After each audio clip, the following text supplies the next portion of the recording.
So of course, if you're gonna use fluid, it will need something to stay in, right? So this would be your reservoir right here. So you need some type of glass container to hold the net pot, excuse me. So this is basically, and I'll go over why this is in here and all that good stuff and when to use it. So basically you put the net pot or any type of container that has holes in it, and of course my voice is going out but any pot that has holes in it, you can use an orchid pot or container.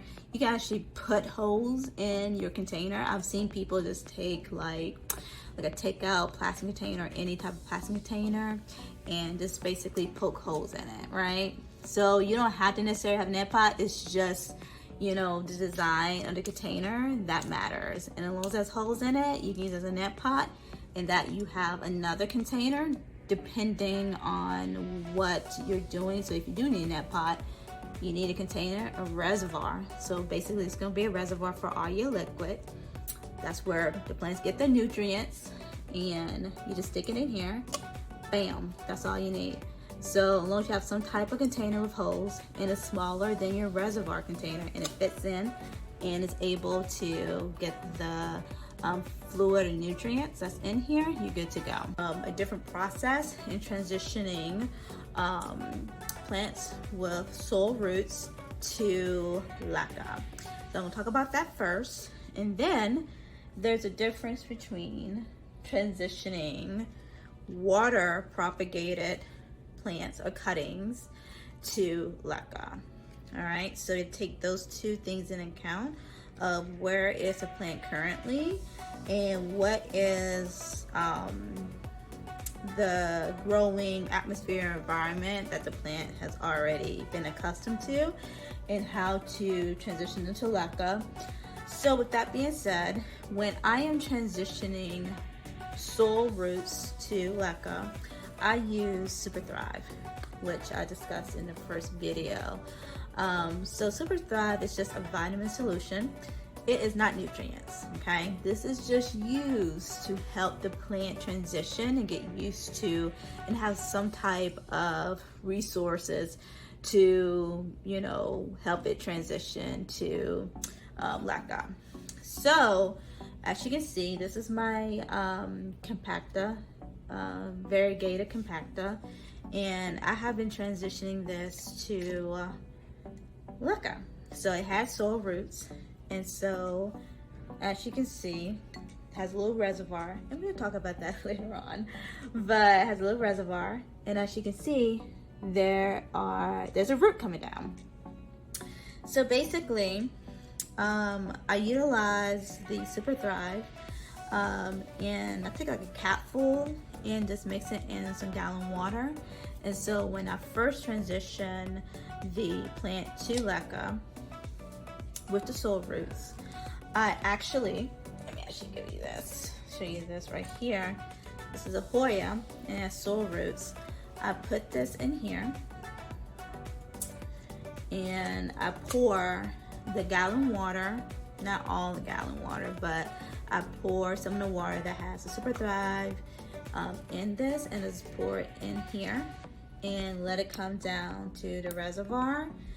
And once I start seeing roots come down underneath the net pot, and it is long enough for it to touch the, I fill it up basically to touch the roots that is coming down.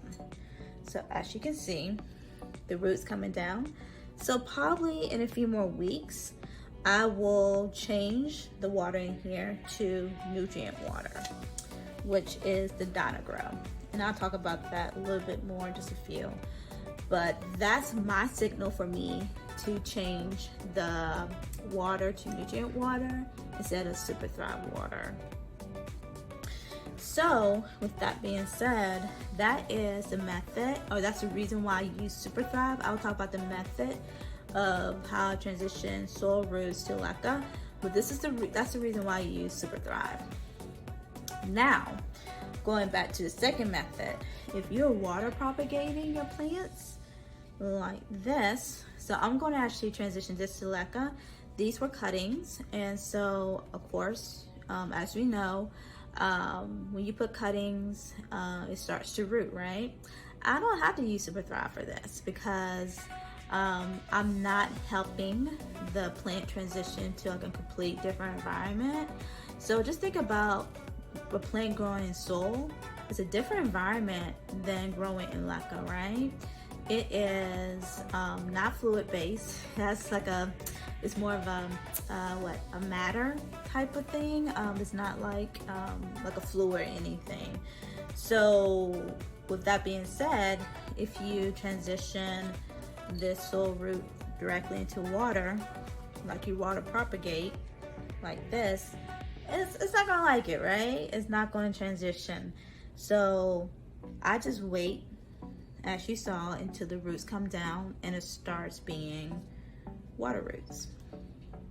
So with that being said, I go directly to nutrients when I have water propagated my plants because they are used to being in a constantly wet environment compared to soil roots or plants with soil roots. So with that being said, I'm going to show you one of my parthos that I have propagated and transitioned directly to LECA. So you can see all the roots. My seed blue. So yeah, basically this is what I'm going to do to my cuttings tonight. Put in LECA, fill it on up with nutrient water because it's already used to a water environment, and it know how to transition from soil roots to water roots. So that is the second method of using LECA. And as you can see, I'm not using a net pot because I don't have to transition the plant to water roots. So that's one reason why I have to do that. So the net pot I'm gonna go to next is really for my Hoyas that need to be transitioned from soil roots to LECA. So as you can see, I use a piece of string or yarn that can absorb moisture or fluid, can absorb fluid. So it acts as a wickering system. So as you can see, actually let me show you this one. Once I put fluid in here, the Super Thrive fluid or Super Thrive mixture in here, it acts as a wickering system to allow the plant to continue to have some type of nutrients, to have water whenever it needs it. So basically it's like a self-watering plant or planter. And the clay balls definitely act as a part of the wickering system. So if you ever transition a plant to LECA, then you would notice that some of the balls are still wet even though it's not directly into water, because this thread right here, this yarn, acts as a wickering system and carries moisture to the clay balls, and the plants can take whatever type of water it needs. So like I said, it acts like a self-watering pot. So yeah, so I just use that. One of the reasons why I use the wicker system for Hoyas, but also I have a few Hoyas that have been water propagated automatically to LECA, and I'll show that to you in just a few. That's a little different. I can actually submerge those cuttings that started into water into LECA. So as long as your cuttings have been propagated in water, it's okay to submerge the roots, all the roots, into the nutrient water because it's already used to that type of environment. but for the most part, that is the difference between Super Thrive and using nutrient water. I believe I said, beforehand in another video, you need nutrient water or nutrients. Super Thrive is not nutrients, it just helps the transition to LECA. This is actually what keeps the plant alive. Another thing that I see that people do when they transition the Hoyas that are soil-based, soil roots to LECA is that they literally just put it in here and they don't water it. So as the plant is transitioning to LECA, meaning that if they don't have roots that come down to a reservoir, they still need to be watered. So with that being said, because they still have soil roots, right? You just can't leave it. Now once the roots have came down to, I'll show you this, to the reservoir, that's a different story. You don't have to water it because it's already getting the water that they need from the reservoir down below. So once your roots have came down and touching your reservoir water, you have to worry about watering. But once while you're transitioning, you do have to water your plant. It's really easy. All you have to do is, and I'll probably water this tonight, all you have to do is take the net pot out and just literally hold it underneath the faucet or whatever you use to water, and just water it. Just give it a good drench, just like any, just like you're watering it in soil, and that will help it maintain and stay alive while it is completing its transition to LECA. Once it completes its transition to LECA, and the roots are down in the reservoir and able to take a drink, you don't have to worry about watering like that. Or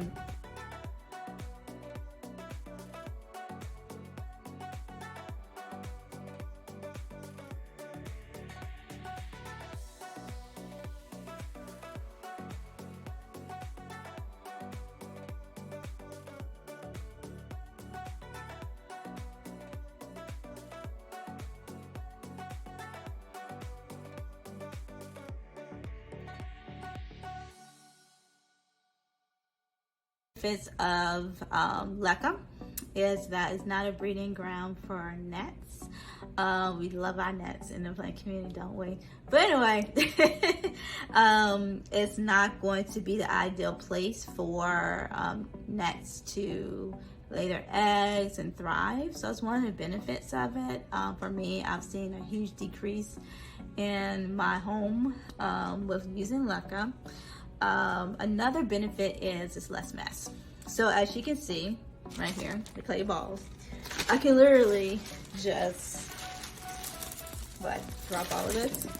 It's not going to create a mess on my carpet. And so I can just pick it up like soil or perlite or stagnant moss. I can just pick it up, right? And it's also reusable. So you may drop it, but just pick it up, wash it off however you want to do, depending on where to drop that, and just wash the clay balls. So that's another benefit. It's reusable, and I've seen people or heard of people boil their LECA. I don't personally boil my LECA before I use it, but potentially that may be something good where you are reusing the LECA from another plant and you want to get any type of bacteria off, all that good stuff. Then that may be an option. I've never done it. I may do it one day because I do have some LECA that was in some allergy, and I'll talk about that later on because that's one of the cons of LECA, or could be a con depending on what type of material that you're using. But yeah, reusable, not a good breeding ground for gnats, and less mess. Another piece is it definitely gives your plants that airflow, or so it creates that environment where oxygen can get through or to the roots of your plants. Plants do need oxygen And so that's one of the reasons why we poke holes in compact soil, is to make sure that, one of the reasons why we did it, make sure oxygen is getting through. Just like any living thing, it needs some type or a certain amount of oxygen. So it definitely gives it oxygen flow. You can also water propagate in LECA. So with that being said, for example, I am water propagating this J. Scanaxis in water before I put it in LECA. I necessarily didn't have to do that. I could have easily, like my Cebu Blue, which I cut some cuttings at the end and placed in here, and I have a few cuttings that had nodes but were not, did not have roots at the time. So I'm not sure if you can see this, but right here, that was a cutting that did not have any roots, but I just stuck it in here because I know or knew that it will eventually grow roots, and as you can see, it did, because the way I am growing or using this LECA is that the roots are fully submerged, because these cuttings were water propagated. So I already knew just with the being submerged in fluid is gonna grow roots. So if you have cuttings, you can just automatically put in LECA if you want to, but make sure that the roots or the nodes are completely submerged, and make sure that you continue to put water in there, refill it to make sure, because it does evaporate, right? That the roots are submerged with fluid. So you can do that. Some of the cons is cost maybe. It does require a little bit more material than soil. So getting a pack of soil and any type of container or plastic container, it's a little bit cheaper than buying LECA, but the great thing about it is that it's reusable, and it does, allow your plants, certain plants, to be very healthy. I've not had a bad experience with LECA. I actually had better experience with LECA with my Parthos. Thriving, right? As you can see, thriving is like huge, right? So with that being said, I have experienced more growth and bigger leaves with my Parthos in LECA versus in soil. So this is a cream marble, and I have a cream marble in soil. Definitely, it's growing, but not growing as fast, and doesn't have as big as leaves as this, right? So yeah, so that's one of the benefits. I'm talking more benefits than cons, but as in costs, it will cost you upfront more than soil. Allergies, another con, not for all. So the reason why it's a con depending on material you use.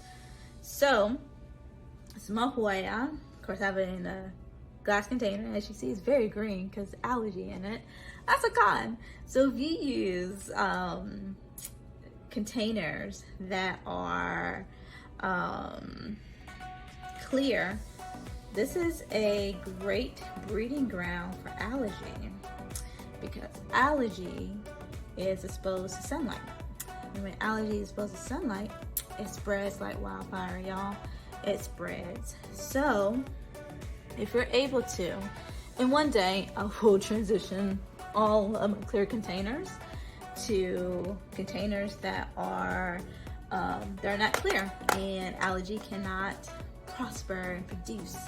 So as you can see, this is my Hoya Carey. It has no algae in it because algae can't survive because there's no sunlight and it's covered. So if you start with LECA, just get some containers like this. This is actually a self-watering pot, and with a self-watering pot, you already have your string and all that stuff. And yes, it's not, doesn't have any holes on the sides, but it's holes at the bottom where your roots can come out. And as you can see, the roots are coming out. So with that being said, definitely if you want to not worry about algae, just get stuff water in pots, and it has a string involved. And so this is basically, you already have all your kit, right? You just need your nutrients or your Super Thrive and your LECA. So that's one of the cons, but algae is not going to harm your plant, but it will take the nutrients from the water, which the plant is needing. So if you have nothing but clear containers, that's totally fine. Not all of my Hoya clear containers have algae. A good amount of them do, but I do have to change out that water a lot more often due to the algae. I want to make sure that the algae doesn't take all the nutrients. So another way you can get rid of algae is you can always take a toothbrush, scrub the roots off, take all the algae. Very time consuming, but if you want to do that, it's totally fine. But the algae won't necessarily, it won't hurt the plant, it just takes the nutrients, and you just have to change the water a little bit more often than, let's say, my Hoya Carry that is in a container that does not allow sunlight to come in. So yeah, hope I explained all of that as best as I can. Hope I didn't forget anything. Another con, as we know in the plant community we have aphids, mealybugs. You still can get aphids and mealybugs and any other type of bug, right? Gnats, of course, will be decreased because it's not an ideal LECA. It's not an ideal environment for gnats to thrive. So you will see a decrease in that, but it does not exempt you from having mealybugs and aphids, you know, the bugs, spider mites. So you still are prone to that. Does it decrease that? I'm not really sure. I think you could probably see the bugs a little bit more because it is in LECA, and when you get mealy root bugs, I think it's like root mealy bugs. I never experienced that, but I'm pretty sure you could probably still get it. But I cannot expand on that a little bit more because I have no experience with that. But I think overall for me, the reason why I did LECA, I guess the pro, because I wanted to mimic the environment for Hoyas as much as possible. We know Hoyas are empathetic, so I hope I said that right. But we're gonna talk more about that and showcasing some of my plants in LECA. But for the most part, that is, those are the pros and cons of LECA. So let me know if you have any pros or cons. So yeah, all right, stay tuned for the next video. All right, so the next video is going to showcase some of my plants in LECA. So with that being said, I have Parthos, Philodendron, and pretty much all my Hoyas except for 3 of them, which are outside. Well, not 3 of them. Yeah, 3 of them are outside. My Crimson and my Princess. And then I have some in my IKEA cabinet. Another Princess that tried to transition to LECA twice and did not do well. And it's on the struggle bus. It's the reason why I have another Crimson Princess. It's on the struggle bus. But it's living its best life. I may have to cut it back, just let it regrow some more. My Waiti, not Waiti, my Shepherdie, I think that's how you say it. Anyway, yes, that's still in the soil. I tried to transition that. And one of the leaves just literally melt in my hand. I was like, you know what? I'm just gonna keep you in soil. It's like you're very happy in there. So not all your Hoyas will transition the way it needs to transition, but majority of them will transition very well.